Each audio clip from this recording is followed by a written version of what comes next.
നമ്മുടെ mayor ആര്യയും Balussery MLA Sachin ഭർത്താവാണല്ലോ, ഈ രണ്ടുപേരെയും പോലീസ് അറസ്റ്റ് ചെയ്യുമോ? നോൺ ബെയിലബിൾ വകുപ്പിട്ട് FIR ഇട്ടിട്ടുണ്ട്. യദുവിൻ്റെ കോടതിയിലെ ഹർജി പരിഗണിച്ച്. അവരെ അറസ്റ്റ് ചെയ്യുന്നില്ല.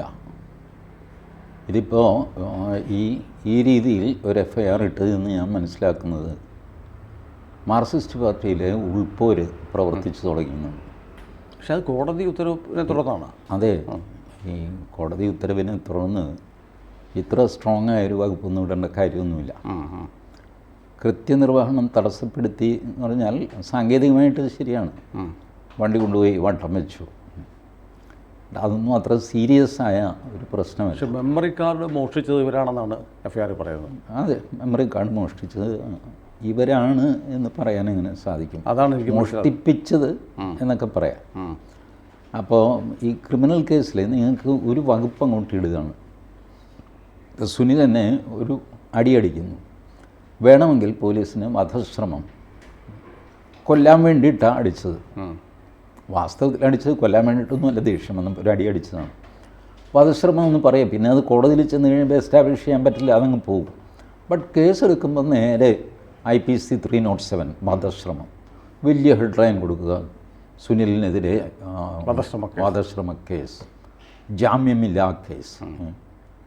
ഈ ജാമ്യമില്ലാ വകുപ്പ് എന്ന് പറഞ്ഞൊരു വകുപ്പില്ല, എല്ലാ വകുപ്പിനും ജാമ്യമുണ്ട്. പിന്നെന്താ ഈ നോൺ ബെയിലബിൾ എന്ന് CRPCയിൽ എഴുതിയിട്ടുണ്ട് വകുപ്പുകൾ. അപ്പോൾ നോൺ ബെയിലബിൾ നേരെ തർജ്ജമ ചെയ്തിട്ട് ജാമ്യമില്ലാത്ത വകുപ്പ്. ആ വകുപ്പിനും ജാമ്യമുണ്ട്. രണ്ട് തരം ജാമ്യമാണ്. ഒന്ന് സ്റ്റേഷൻ ജാമ്യം. സ്റ്റേഷനിൽ പോലീസുകാർ തന്നെ പിടിച്ച് ഞങ്ങൾ വിളിക്കുമ്പോൾ ഹാജരായിക്കൊള്ളാം എന്ന് പറഞ്ഞിട്ട് ഇയാളെ ഒപ്പിട്ട് പോകുന്നു. അതാണ് ബെയിലബിൾ ഒഫൻസ്. ചെറിയ ചെറിയ ഒഫൻസിനൊക്കെ, അതായത് 3 വർഷമോ അതിൽ താഴെയോ ശിക്ഷ കിട്ടുന്ന വകുപ്പുകൾ സ്റ്റേഷൻ ജാമ്യം എന്ന് പറയും. സ്റ്റേഷനിൽ നിന്ന് തന്നെ ജാമ്യം കൊടുത്ത് വിടും. അതിന് ജാമ്യക്കാരൊന്നും വേണ്ട, സെൽഫ് ജാമ്യത്തിലാണ് വിടുന്നത്. ജാമ്യമില്ലാ വകുപ്പ് എന്ന് ഈ TV-കാരെല്ലാം എഴുതി കാണിക്കുന്നത് മജിസ്ട്രേറ്റിൻ്റെ അടുത്ത് മാത്രം ജാമ്യം കിട്ടുന്ന വകുപ്പുകളാണ്. അപ്പോൾ പോലീസിൽ നമ്മൾ ഹാജരാകുകയോ പോലീസ് നമ്മളെ പിടിക്കുകയോ ചെയ്ത് കഴിഞ്ഞാൽ കൊണ്ടുപോയി മജിസ്ട്രേറ്റിന് മുമ്പിൽ ഹാജരാക്കും. എന്നിട്ട് മജിസ്ട്രേറ്റ് ജാമ്യം തരും. ചിലപ്പോൾ തരാതെയും ഇരിക്കാം, സാധാരണഗതിയിൽ തരും. അപ്പോൾ അതിന് ചിലപ്പോൾ 2 ആൾ ജാമ്യം വേണം എന്നൊക്കെ മജിസ്ട്രേറ്റ് ഒരു കണ്ടീഷനൊക്കെ വയ്ക്കുക. അവിടെയാണ് പാസ്പോർട്ട് സറണ്ടർ ചെയ്യുക, എറണാകുളം ജില്ല വിട്ട് പോകാതിരിക്കുക, അല്ലെങ്കിൽ എറണാകുളം ജില്ലയ്ക്ക് പുറത്ത് മാത്രം താമസിക്കുക, ഇതിനകത്ത് കാലുകുത്തിപ്പോകരുത്, ഇങ്ങനെയുള്ള കണ്ടീഷൻസ്. നമ്മുടെ ആര്യയും സച്ചിനും പോയി മജിസ്ട്രേറ്റിന് മുന്നിൽ ഹാജരായി ജാമ്യം എടുക്കേണ്ടി വരുമോ? നിയമപരമായിട്ട് അത് ചെയ്യേണ്ടതാണ്, അല്ലെങ്കിൽ അവരെ അറസ്റ്റ് ചെയ്യണം. ബട്ട് ഇത്തരം കേസിൽ അറസ്റ്റ് ചെയ്യാതിരിക്കും, മൊഴിയെടുക്കാൻ വിളിച്ചിട്ടുണ്ട്, അവർ ഹാജരാകാതിരിക്കാം, ഒക്കെ ചെയ്യാം. ബട്ട് ഞാൻ ഇപ്പോൾ ഈ സാധനം ഒരു ക്രിമിനൽ കേസിൻ്റെ തലം കഴിഞ്ഞു. ഇപ്പോൾ മാർക്സിസ്റ്റ് പാർട്ടിക്കകത്തെ ചേരിതിരിവാണ് പുറത്തു വന്നിരിക്കുന്നത്. ആ ചേരിതിരിവിൽ ആര്യ രാജേന്ദ്രൻ, സച്ചിൻ ഇവർ അല്പം തോറ്റുപോയി. ഫലത്തിൽ ആനാവൂർ നാഗപ്പന് കിട്ടിയൊരു തിരിച്ചടിയാണ് ഈ FIR. ആനാവൂർ നാഗപ്പനാണ് അനർഹയായ ഈ പെൺകുട്ടിയെ മേയറാക്കിയത്. ആനാവൂർ നാഗപ്പനാണ്. ആനാവൂർ നാഗപ്പൻ സ്വന്തം ക്ലൗട്ട് പാർട്ടിയിൽ ഉപയോഗിച്ച് കളി കളിച്ചിട്ടാണ് ആര്യ രാജേന്ദ്രനെ മേയറാക്കുന്നത്. എല്ലാവർക്കും അറിയാം. പിന്നെ ആരും ഒന്നും മിണ്ടിയില്ല. പാർട്ടിയിൽ അതാർക്കും ഇഷ്ടപ്പെട്ടിട്ടൊന്നുമില്ല. അതിനെ തുടർന്നാണ് ആനാവൂർ നാഗപ്പൻ്റെ ജില്ലാ സെക്രട്ടറി സ്ഥാനത്ത് ഇറക്കുകയും ജോയ് ജില്ലാ സെക്രട്ടറി ആവുകയും അതൊരു കോംപ്രമൈസ് സ്ഥാനാർത്ഥി എന്ന നിലയ്ക്ക് ജോയിയെ ആക്കിയതാണ്. നേരത്തെ നമ്മുടെ ഒരു കാർന്നോര ഇവിടെ ഉണ്ടായിരുന്നു, പുള്ളി മരിച്ചുപോയി. അതാണ് ഈ കുഴപ്പത്തിന് മുഴുവൻ കാരണം. ആനത്തല വെട്ടാൻ പുള്ളി ഇതെല്ലാം പറഞ്ഞ് സമാധാനിപ്പിക്കുമായിരുന്നു, കോംപ്ലിമെന്റ്സ് ആക്കുന്ന ആളാണ്. അതെ, പുള്ളിയും കൂടെ മരിച്ചു കഴിഞ്ഞപ്പോൾ വാളെടുത്തവനൊക്കെ വെളിച്ചപ്പാടായി തിരുവനന്തപുരത്ത്. അപ്പോൾ ഇപ്പോൾ ഒരു വെളിച്ചപ്പാട് തുള്ളി മേയറൊക്കെ ആക്കി. പിന്നെ മേയറെ വെല്ലുവിളിച്ച് ആ ചെറുക്കൻ ചെയ്തു, ആരാ അവനെ പിടിച്ച് കിട്ടറ എന്നൊക്കെ പറഞ്ഞിട്ട് ഇങ്ങനെ. അപ്പോൾ മറ്റേ ഗ്രൂപ്പിന് ഇത് പിടിച്ചില്ല. അപ്പോൾ അവർ സ്വാധീനിച്ചിട്ട് അത് പിണറായി വിജയൻ തന്നെ ആയിരിക്കണം അതിന് പിന്നിൽ. പോകുന്നതിന് മുമ്പ് P. ശശിയെ കൊണ്ട് പറയിപ്പിച്ച് കാണും പോലീസിൽ. ഇടാവുന്ന വകുപ്പിട്ട് അങ്ങ് ചാർജ് ചെയ്തു നോക്കാൻ നോക്കുക. ഇതാണ് സംഭവിച്ചിരിക്കുന്നത്. അല്ലാതെ ഈ ആക്ച്വൽ ഇതിൽ കൃത്യനിർവഹണം തടസ്സപ്പെടുത്തിയതിന് പോലീസ് കേസെടുത്തോ അങ്ങനെയൊന്നുമല്ല. അടിക്കടാ തിരിച്ച് എന്ന് പറഞ്ഞിട്ടുണ്ട്. ആ തിരിച്ചടി തുടങ്ങിയിരിക്കുന്നു. ഇനി ഇതെവിടെ പോയി നിൽക്കും എന്ന് കണ്ടറിയണം. മിക്കവാറും ഫസ്റ്റ് സ്റ്റെപ്പായിട്ട് ആര്യയെ ഇപ്പോൾ ആനൂർ നഗപ്പിന് ഉപദേശിക്കും, ഒരു കാര്യം ചെയ്യും, ഇച്ചിരി പതുങ്ങി നിൽക്കുമ്പോൾ കാർന്നൊരു ചൂടായിട്ടുണ്ട് മുതലാളി പിണറായി, അതുകൊണ്ട് നമ്മളിപ്പോൾ കടുപ്പിച്ച് കഴിഞ്ഞാൽ നമ്മൾ തെറിച്ചു പോകും, അതുകൊണ്ടൊരു കാര്യം ചെയ്യും, പോയി സ്റ്റേഷനിൽ ഹാജരാകും, ഒരു മൊഴിയെ കൊടുത്തിട്ട് വാ, ഇങ്ങനെയൊക്കെ പറയുന്നുണ്ട്. എങ്കിലും ക്ഷീണമല്ലേ? ക്ഷീണമാണ്, തീർച്ചയായിട്ടും ക്ഷീണമാണ്. ഇത് അവരൊട്ടും പ്രതീക്ഷിച്ചില്ല ഇത്ര സ്ട്രോങ് ആയ ഒരു തിരിച്ചടി വരും. പക്ഷേ ഈ അടിക്കുന്നത് ഈ യദുവിനോടുള്ള സ്നേഹം കൊണ്ടോ മജിസ്ട്രേറ്റിനോടുള്ള ബഹുമാനം കൊണ്ടോ ഒന്നുമല്ല, ഈ ഗ്രൂപ്പ് വഴക്കിൻ്റെ ഭാഗമായിട്ടാണ്. ഇവൾ ഇത്രയ്ക്കായോ, അങ്ങനെയാണെങ്കിൽ ഇതിനെ തളച്ചിട്ട് ബാക്കി കാര്യം എന്ന് തീരുമാനിച്ചാണ് ഇത് ചെയ്തിരിക്കുന്നത്. ടിജി, ഞാൻ വേറൊരു കാര്യം ചോദിക്കട്ടെ. ഇപ്പോൾ ആര്യ രാജേന്ദ്രനും നമ്മുടെ MLAയും ചെയ്തത് ഗുരുതരമായ പിശകാണ്. ഒരു പൊതുപ്രവർത്തകർ പദവിയിലിരിക്കുന്ന ആളുകൾ ചെയ്യാൻ പാടില്ലാത്തതാണ്. പക്ഷെ നമ്മളിങ്ങനെ ബ്ലാങ്കറ്റായിട്ട് യദുവിനെ എങ്ങനെ ന്യായീകരിക്കണം? ഞാൻ യദുവിനെ ന്യായീകരിക്കുന്നൊന്നുമില്ല.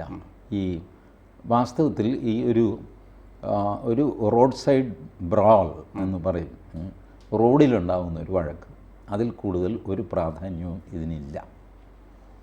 ഞാനിപ്പോഴും വിചാരിക്കുന്നത് മേയർ എന്നുള്ള നിലയ്ക്ക് MLA എന്നുള്ള നിലയ്ക്ക് പോട്ടെ എന്ന് വിചാരിക്കാനുള്ള ബാധ്യത ഈ രണ്ടു പേർക്കായിരുന്നു. ശരി, അവനൊന്നും മുമ്പിൽ ഡാൻസ് കളിച്ചു, ഓവർടേക്ക് ചെയ്യാൻ സമ്മതിച്ചു, പോട്ടെ. ഇനി ഏറി വന്നു കഴിഞ്ഞാൽ ഡിപ്പോയിൽ KSRTCയിൽ ആരോടെങ്കിലും കംപ്ലയിൻറ്റ് ചെയ്യുക, ATO RTO DTO ഒക്കെ ഉണ്ടല്ലോ, അവരെ ആരെങ്കിലും വിളിച്ചിട്ട് പറയുക, ആരാണ് ആ ഒരു TR324 എന്ന് പറഞ്ഞിട്ട് സൂപ്പർ ഫാസ്റ്റ്, അവൻ വല്ലാതെ കളിക്കുന്നുണ്ട് കേട്ടോ റോഡിൽ, ഒന്ന് ശ്രദ്ധിച്ചോളാം. ശരി, ഞങ്ങൾ നോക്കാമെന്ന് പറയും. യദുവിനെ വിളിക്കും, എന്താണ് മേയറെ വിളിച്ച് പറഞ്ഞതിനെ പറ്റി താനെന്താ? അയ്യോ സാറേ, ഞാനൊന്നും അറിഞ്ഞില്ല, ഇതേ പല കംപ്ലയിൻറ്റ് വരുന്നുണ്ട് കേട്ടോ, ഞാൻ പറഞ്ഞേക്കാം, ദിസ് ഈസ് ഫൈനൽ, ഇനി മേലാൽ തന്നെ പറ്റി കംപ്ലയിൻറ്റ് വന്നു കഴിഞ്ഞാൽ ഞങ്ങൾ ആക്ഷൻ എടുക്കുന്നത്. ഇല്ല സാറേ, ഞാൻ ശ്രദ്ധിച്ചോളാം, കഴിച്ചു. ഇത് കവിഞ്ഞുള്ള ഒരു ഡയമെൻഷൻ ഈ മൊത്തം സംഭവത്തിനില്ല. അത്രേ ഉള്ളൂ. അത് വഷളാക്കിയത് ഈ ആര്യയുടെ ധാർഷ്ട്യമാണ്. എനിക്ക് തോന്നുന്നു അവരുടെ ഭർത്താവ് പോലും നിസ്സഹായനായിട്ട് ഭാര്യയുടെ ഡ്രാമ തുടങ്ങിയ സ്ഥിതിക്ക് പിന്നെ അങ്ങനെ കൂടെ നിൽക്കാതിരിക്കാൻ പറ്റില്ല. അതുകൊണ്ട് അങ്ങേരും ഡ്രാമ കാണിച്ചു, യാത്രക്കാരെ ഇറക്കി വിടുക, ഇതുപോലെയുള്ള ഷോയൊക്കെ പെട്ടുപോയതാണെന്ന് തോന്നുന്നു. പെട്ടുപോയതാണെന്ന് എനിക്ക് തോന്നുന്നു. കാരണം സാധാരണഗതിയിൽ ആ മനുഷ്യൻ ഏതെങ്കിലും ഒരു വഴക്കിലോ ഞാൻ കണ്ടിട്ടില്ല. വളരെ സാധുവായ നിയമസഭയിൽ പോലും വഴിവിട്ട് പെരുമാറുന്ന ഒരാളായിട്ട് ഈ സച്ചിൻ ബാലശ്ശേരി MLA അങ്ങനെ കണ്ടിട്ടില്ല, മാന്യനായിട്ടാണ് കണ്ടിട്ടുള്ളത്. പക്ഷേ ഈ ഭാര്യ ഇങ്ങനെ ഇത് ചെയ്ത് കഴിയുമ്പോൾ പിന്നെ ഇയാൾക്ക് കൂടെ നിൽക്കാതിരിക്കാൻ പറ്റില്ല, അയാളത് ചെയ്തു. ഇപ്പോൾ ഇൻ ദ സ്ട്രിക്ട് സെൻസ് ശരിയാണ്, കൃത്യനിർവഹണം തടസ്സപ്പെടുത്തി. സുനിൽ ആലോചിച്ച് നോക്കി, എത്ര തവണ ഈ കൃത്യനിർവഹണം തടസ്സപ്പെടുന്നുണ്ട്. ചില്ലറയില്ലാത്തതിൻ്റെ പേരിൽ വണ്ടിയുടെ മുമ്പിൽ കയറി നിൽക്കുകയാണ്, എൻ്റെ കാല് ബാക്കി നിന്നിട്ട് പോയാൽ മതി. കൃത്യനിർവഹണം തടസ്സപ്പെടുത്തി അയാളുടെ പേരിൽ കേസെടുക്കാറുണ്ട്. അവസാനം രണ്ടുപേരും കൂടെ തർക്കം മൂത്ത് കഴിയുമ്പോൾ ഈ സൂപ്പർ ഫാസ്റ്റിൻ്റെ ഡോറിനാണ് ഇതിൻ്റെ കേട് തട്ടുന്നത്. ഠോ എന്ന് പറഞ്ഞാൽ ഡോറടയ്ക്കും. ഒന്നുകിൽ പുറത്തിറങ്ങി യാത്രക്കാരൻ ശക്തിയായിട്ട് തള്ളി അടയ്ക്കും, അല്ലെങ്കിൽ കണ്ടക്ടർ വലിച്ചടയ്ക്കും. വലിച്ച് ഠാം എന്ന് പറഞ്ഞ് അടിച്ചിട്ട് ക്ലിങ് ക്ലിങ്. ഇപ്പോൾ സാധിക്കാത്ത മറ്റേ ഹൈഡ്രോളിക് ഡോറ് വന്നുകൊണ്ടാണ്. മറ്റേ പഴയ ഡോറുള്ള വണ്ടിയിൽ ഇപ്പോഴും ഈ യാത്രക്കാരൻ്റെ ആണ് തെറ്റെങ്കിലും കണ്ടക്ടറെ ആണ് തെറ്റെങ്കിലും സഹിക്കേണ്ടത് ഈ ഡോറാണ്. അവനെ ഇട്ട് തട്ടും. ഇപ്പം ഇതൊക്കെ സംഭവിക്കുന്നത്, ഇതെല്ലാം കൃത്യനിർവഹണം തടസ്സപ്പെടുത്തലല്ലേ? ഇൻ ദ സ്ട്രിക്ട് സെൻസ് ആണ് കൃത്യനിർവഹണം തടസ്സപ്പെടുത്തൽ. പക്ഷേ ഈ യദുവിനെതിരെ വേറെ ഒരുപാട് പരാതികൾ വരുന്നുണ്ട്. ഈ ട്രിപ്പിൽ തന്നെ ഏതാണ്ട് 35 മിനിറ്റ് ഇയാൾ 35 മിനിറ്റ് ഒരു സിംഗിൾ കോൾ ചെയ്തു എന്ന് പറയുന്നു. ടോട്ടൽ 1 മണിക്കൂറോളം സംസാരിച്ചിട്ടുണ്ട്. തൃശ്ശൂർ ട്രിവാൻഡ്രം ഒരു 8 മണിക്കൂർ എടുക്കും യാത്ര. അപ്പോൾ ഡ്രൈവ് ചെയ്യുമ്പോൾ അങ്ങനെയുള്ള കുറച്ച് കുഴപ്പങ്ങൾ, ഒരു നടിയോ മറ്റോ ഒരാൾ നമ്മൾ കേട്ടിട്ടൊന്നുമില്ല, അവരുടെ പരാതി, അങ്ങനെ കുറേ റാഷ് ഡ്രൈവിങ് ഒക്കെ. ഈ ഗ്രഹണ സമയത്ത് ഞാഞ്ഞൂലും തലപൊക്കും എന്ന് പറയില്ല, യദുവിൻ്റെ ഒരു ഗ്രഹണ സമയമാണ്. അപ്പോൾ അയാൾക്കെതിരെയുള്ള ഞാഞ്ഞൂല് മുതൽ 8 അടി മൂർഖൻ വരെ തലപൊക്കും. ഈ കംപ്ലയിൻറ്റ്സ് എല്ലാം വരും. എല്ലാ KSRTC ഡ്രൈവർമാരെ പറ്റിയും കണ്ടക്ടർമാരെ പറ്റിയും നാട്ടുകാർക്ക് പരാതിയുണ്ട്. ഞാൻ സത്യം പറയാം, എൻ്റെ ജീവിതത്തിൽ എന്നെ ഏറ്റവും അധികം അപമാനിച്ചിട്ടുള്ളത് KSRTC കണ്ടക്ടർമാരാണ്. എൻ്റെ ചെറുപ്പകാലം മുതൽ. എന്ത് ചെയ്യാൻ പറ്റും, സഹിക്കും. ഞാനൊരു 8ാം ക്ലാസ് പഠിക്കുന്നത് മുതൽ ഇവർ എന്നെ അപമാനിച്ചിട്ടുണ്ട്. കിട്ടിയിടത്തെല്ലാം വെച്ച് സകല ബസ്സിലും എത്ര റഫായിട്ടാണ്. കേരളത്തിലെ മൊത്തം ഇത്ര വലിയ പ്രബുദ്ധരായ മലയാളികൾ ഒന്നടങ്കം ഐക്യകണ്ഠേന സാറേ എന്ന് വിളിച്ചുകൊണ്ടിരുന്ന ഏകവർഗം KSRTC കണ്ടക്ടർമാർ. ജില്ലാ കളക്ടർ പോലും സാറേ എന്ന് വിളിക്കില്ല. നമ്മുടെ ഒരു ഔദ്ധത്യം ഉണ്ടല്ലോ, അവനെ കളക്ടർ പോകാൻ പറഞ്ഞുണ്ട്. അപ്പോൾ ഇങ്ങനെയാണ് കളക്ടർമാരുടെ ഈ കണ്ടക്ടർമാരുടെ കാര്യം. കണ്ടക്ടറാണെങ്കിലും നമ്മളോട് നീ ആരുടെ മജിസ്ട്രേറ്റോ. ഇത് ആലപ്പുഴയിൽ നിന്ന് ചേർത്തലയ്ക്ക് വരുന്ന ഓർഡിനറി ബസ് രാവിലെ ഭയങ്കര തിരക്കാണ്. ആലപ്പുഴയ്ക്കും തിരക്കാണ്, തിരിച്ച് ചേർത്തലയ്ക്കും തിരക്കാണ്. ഉദ്യോഗസ്ഥന്മാരുടെയൊക്കെ ഭയങ്കര തിരക്കുള്ളൊരു KSRTC ബസ് ഇടയ്ക്ക് നിർത്തിയിട്ട്, കണിച്ചോളം ഏകദേശം ആ ഭാഗത്ത് നിർത്തിയിട്ട്, സ്റ്റോപ്പിലല്ലാതെ നിർത്തിയിട്ട് കണ്ടക്ടർ ടിക്കറ്റ് കൊടുക്കുന്നു. ഭയങ്കര ചൂട്, രാവിലത്തെ ഒരു 9:45 മണിക്കൊക്കെയുള്ള ചൂടുണ്ടല്ലോ. ആൾക്കൂട്ടമൊക്കെ ആയിട്ട് എല്ലാവരും വിഷമിച്ച് പലരും പറഞ്ഞു വണ്ടി പോണില്ലേ, പോകാൻ എന്ന് പറഞ്ഞ് ടിക്കറ്റ് കൊടുത്ത് തീർക്കണ്ടേ, അടുത്ത പോയിൻ്റ് മാറിക്കഴിഞ്ഞാൽ പ്രശ്നമാണ്. ഇതിനിടയ്ക്ക് ഒരാൾ പറഞ്ഞു കണ്ടക്ടർ വണ്ടി വിടൂ എന്ന് പറഞ്ഞു. അപ്പോൾ ഈ കണ്ടക്ടർ എന്നുള്ള വിളി ഇയാൾക്ക് ഇഷ്ടപ്പെട്ടില്ല, സാറേന്ന് വേണ്ടേ വിളിക്കാൻ. അപ്പോൾ ഇയാൾ ആൾക്കൂട്ടത്തിൽ നിന്ന് തലയിട്ടിട്ട് താനാരാ മജിസ്ട്രേറ്റോ. ഈ മനുഷ്യനൊന്നും വേണ്ടിയില്ല. ടിക്കറ്റ് കൊടുത്തു കഴിഞ്ഞു, വണ്ടി വിട്ടു, സ്റ്റാൻഡിൽ ചെന്നിറങ്ങി. ഒരു അരമണിക്കൂർ കഴിഞ്ഞപ്പോൾ മജിസ്ട്രേറ്റ് കോടതിയിൽ ഒരു പോലീസുകാരൻ വന്നിട്ട് ഫ്രാൻസിസ് ആരാ, എന്താ സാറേ, മജിസ്ട്രേറ്റ് വരാൻ പറഞ്ഞിട്ടുണ്ട്. ഇയാൾ താനാരാ മജിസ്ട്രേറ്റ് ചോദിച്ച ആൾ മജിസ്ട്രേറ്റ് ആയിരുന്നു. ഫ്രാൻസിസ് കിടുകിടാ കോടതി പോയി. അവിടെ കുറച്ച് നടക്കാനുള്ളതേ ഉള്ളൂ KSRTC സ്റ്റാൻഡിൽ നിന്ന്. കോടതിയിൽ ചെന്ന് 150 രൂപ പിഴയടിച്ചു, മേലാൽ നാക്ക് സൂക്ഷിച്ചോളണം എന്ന് പറഞ്ഞുകൊണ്ട് 150 രൂപ പിഴയടിച്ച് ഫ്രാൻസിസ് ഇറങ്ങി. ഇതൊക്കെ KSRTC ജീവനക്കാരുടെ സാമർഥ്യങ്ങളാണ്. ഇത് പറയാൻ പോയാലും ഒരുപാടുണ്ട്. അതെ അതെ, ജനത്തെ ഇതുപോലെ വെറുപ്പിച്ച ആളുകൾ, ഉപദ്രവിച്ച ആളുകൾ വേറെയില്ല. ഇല്ല, ഞാൻ പറയട്ടെ, ഈ KSRTCയിൽ ശമ്പളം മുടങ്ങി, പെൻഷൻ മുടങ്ങി എന്ന് പറഞ്ഞപ്പോൾ എത്ര പേര് ഫേസ്ബുക്കിൽ അവർക്ക് അങ്ങനെ തന്നെ വരണം, വെള്ളമിറങ്ങാതെ ചാവ് കൂടാൻ നീക്കും. കാരണം അത്രയധികം സഹിച്ചു ജനം. ഒരു കാലത്തും സ്റ്റോപ്പിൽ നിർത്തില്ല. ഒന്ന് സ്റ്റോപ്പിന് മുമ്പ് അല്ലെ സ്റ്റോപ്പിന് മുമ്പിൽ പോയി നിർത്തി ഈ കുഞ്ഞുകുട്ടി പരാതിനുമായിട്ട് ആൾക്കാർ ഓടി ചെല്ലുമ്പോൾ ഡബിൾ ബെല്ലടിച്ചു വിടും. എന്തൊരു മഹാഭാഗ്യം. അനുഭവിക്കാത്ത ഒരു മലയാളി കാണത്തില്ല, ഒരു മലയാളി കാണില്ല. ഇത്രയും പ്രാക്ക് വാങ്ങിച്ച വേറൊരു സ്ഥാപനമുണ്ട് എനിക്ക് തോന്നുന്നില്ല. പക്ഷേ എന്നാൽ പോലും ഇന്നിപ്പോൾ തിരിഞ്ഞു നോക്കുമ്പോൾ ഞാനും ഒരു ഫേസ്ബുക്ക് പോസ്റ്റ് ഇട്ടിരുന്നു. പക്ഷേ ഞാൻ ഒരിക്കലും അവരെ പ്രാഗിയൊന്നുമില്ല, നിങ്ങൾ മുടിഞ്ഞു പോകണം, നിങ്ങൾക്ക് പെൻഷൻ കിട്ടരുതെന്ന് ഞാൻ പറഞ്ഞില്ല. പക്ഷേ ഈ പ്രാകാനുള്ള വഴിയിലൂടെ ഇവർ എന്നെ കൊണ്ടുപോയി, ഏത് മനുഷ്യനും പ്രാഗി പോകുന്ന അവസ്ഥ. 2 പെൺകുട്ടികളുമായിട്ട് എൻ്റെ ഭാര്യ ഒരു KSRTC ബസ്സിൽ കയറാനായിട്ട് പരിശ്രമിക്കുകയും ഉരുണ്ട് വീഴുകയൊക്കെ ചെയ്ത കഥ അതൊക്കെ ഞാൻ എഴുതിയിരുന്നു. ഇതെല്ലാം തനി ക്രൂരതകളായിരുന്നു ചെയ്തുകൊണ്ടിരുന്നത് ഒരു കാലത്ത്. അപ്പോൾ അതുകൊണ്ട് അതിൻ്റെ ഒരു ദേഷ്യം ഈ കണ്ടക്ടറോടും ഡ്രൈവറും ഇപ്പോഴത്തെ തലമുറയ്ക്ക് അതൊന്നുമില്ല. അവർ നിങ്ങൾ സാറേന്ന് വിളിച്ചില്ലെങ്കിൽ അവർക്ക് പ്രശ്നമൊന്നുമില്ല. ആ ഹാങ് ഓവർ ജനങ്ങൾക്കുണ്ടെങ്കിലും KSRTC ജീവനക്കാർ അതിൽ നിന്ന് മുക്തരാണ്. അപ്പോൾ പഴയ KSRTC ജീവനക്കാരാണ് ഇവർ എന്ന് വിചാരിച്ച് പെരുമാറുന്നതും ശരിയല്ല. ജീവനക്കാർ മാറിയപ്പോൾ സ്ഥാപനം പോയി, അപ്പോഴത്തേക്ക് സ്ഥാപനം ഇല്ലാതെ പോയി. അത് അവരുടെ തന്നെ കയ്യിലിരിപ്പാണ്. അത് ഒരു കാര്യമുണ്ട്, അതിനും ഈ പറഞ്ഞ കാർന്നൊരു ഉത്തരവാദിയാണ് ആനത്തലവട്ട ആനന്ദൻ. ഇത്രയധികം KSRTC നശിപ്പിച്ച് വേറൊരു CIT നേതാവ് ഉണ്ടായിട്ടില്ല.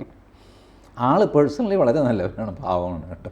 പക്ഷേ ഈ ചെയ്ത ദ്രോഹമുണ്ടല്ലോ, KSRTCക്ക് ചെയ്ത ദ്രോഹം, അത് വളരെ വലുതാണ്. ഈ യൂണിയനുകൾ KSRTCക്ക് ആനത്തല ആനവണ്ടിയോട് ചെയ്തതല്ലേ.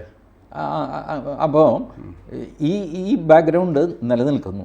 അതേസമയം ഇപ്പോൾ ഈ കൃത്യനിർവഹണം തടസ്സപ്പെടുത്തി എന്ന് പറയുന്നത് ഗൗരവമായ ഒരു വകുപ്പ് ഇടാനുള്ള ഒരു ന്യായം ഇല്ല. സാങ്കേതികമായിട്ടുണ്ട്. വണ്ടി വട്ടം വെച്ചു, കൃത്യനിർവഹണം തടസ്സപ്പെടുത്തി, സംഭവം ശരിയാണ്. നമ്മളൊരു വലിയ ആഫീസിൽ പോകുന്നു, ഒരു വാഗ്വാദം ഉണ്ടാകുന്നു, ബഹളം ഉണ്ടാകുന്നു, ഒരു അരമണിക്കൂർ 3/4 മണിക്കൂർ നേരം അവിടുത്തെ കൃത്യനിർവഹണം തടസ്സപ്പെടും.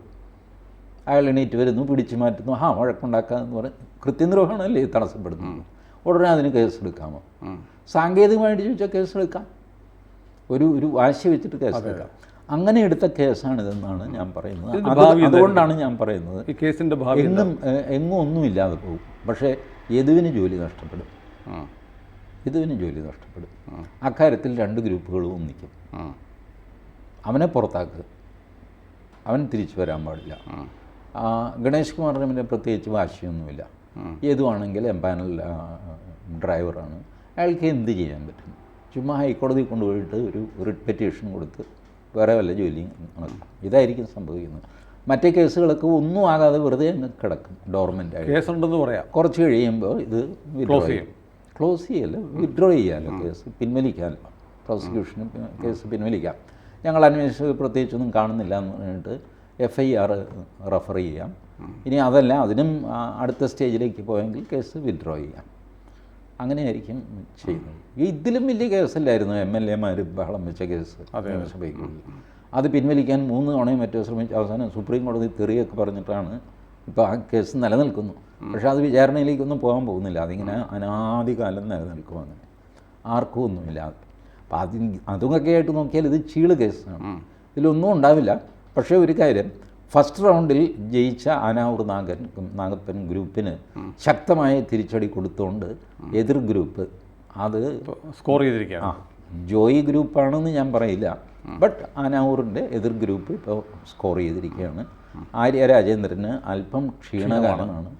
അവർ ഒരു ആറ്റുകാൽ ഭഗവതിക്ക് ഒരു നേർച്ചയോ അല്ലെങ്കിൽ പഴവങ്ങാടി ഗണപതിക്ക് ഒരു തേങ്ങ അടിക്കുകയോ ഒക്കെ ചെയ്താൽ കൊള്ളാം. ആരും കാണാതെ തലയിൽ ഇങ്ങനെ ഷോളിട്ടിട്ട് ചെയ്താൽ മതി.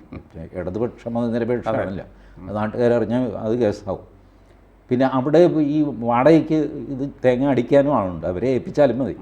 ഗണപതിക്ക് പ്രശ്നമില്ല, ഏജൻറ്റ് വഴി വന്നാലും പുള്ളി അനുഗ്രഹിക്കും, നേരെ വന്നാലും അനുഗ്രഹിക്കും, എങ്ങനെ വന്നാലും പുള്ളിക്ക് അനുഗ്രഹിക്കാനേ അറിയാം. ഏതായാലും യദു ഇല്ലാതെ KSRTC ഓടും എന്ന് ഉറപ്പാണ്. യദുവിൻ്റെ കാര്യം പോക്കാണെന്നാണ് എനിക്ക് തോന്നുന്നത്. കാരണം അയാൾക്കും മുതലാവില്ല. ആ ഒരു പാനൽ 715 രൂപ കിട്ടാനായിട്ട് ഹൈക്കോടതിയിൽ 71,500 രൂപ ആരെങ്കിലും മുടക്കും. അയാൾ ചെറുപ്പമാണ്, അയാൾക്ക് കുറേ ജോലി കിട്ടും, പ്രൈവറ്റ് ബസ്സിൽ ജോലി കിട്ടും. ഇപ്പോൾ തന്നെ ചില സ്ഥാപനങ്ങളോ വ്യക്തികളൊക്കെ ഓഫർ ചെയ്തിട്ടുണ്ട്. മിടുക്കനാണ് അയാൾ, ഒരു ഡ്രൈവർ എന്നുള്ള നിലയ്ക്ക് അയാൾ മിടുക്കനല്ലേ. അയാളുടെ ആ ഡ്യൂട്ടിയുടെ സമയം കേട്ടിട്ട് എറണാകുളത്ത് നിന്ന് തൃശ്ശൂരിൽ പോയി, തൃശ്ശൂരിൽ നിന്ന് തിരിച്ചു, അതൊക്കെ അയാളുടെ സ്റ്റാമിനയും കപ്പാസിറ്റിയാണ് കാണിക്കുന്നത്. ചെറുപ്പവുമാണ്, നിർഭാഗ്യവാനാണ് പാവം കേട്ടോ. അമ്മയില്ലാത്തൊരു കുട്ടിയും ഒക്കെ ആയിട്ട് ഈ പ്രായത്തിൽ ആയിപ്പോവുക എന്ന് പറയുന്നത് ജീവിതം അയാളോട് വല്ലാതെ ക്രൂരമായിട്ട് പെരുമാറുന്നു. നമുക്ക് എന്ത് ചെയ്യാൻ പറ്റും? എനിക്കൊരു ബസ്സുണ്ടെങ്കിൽ യദുവിന് ഞാൻ ജോലി കൊടുക്കുമായിരുന്നു സന്തോഷത്തോടെ.